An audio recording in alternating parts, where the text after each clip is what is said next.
Floods triggered by heavy rainfall have wreaked havoc in northeastern and southern China. Typhoon Utor struck southern Guangdong province on Wednesday, bringing torrential rain and gale-force winds.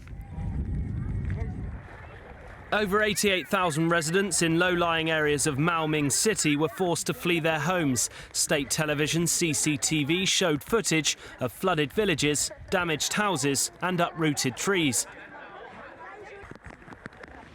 In northeast Heilongjiang province, days of heavy rain swelled a major local river, also triggering severe flooding. Local media there reported the floods, the worst in decades, had killed at least 8 people and affected more than 2 million.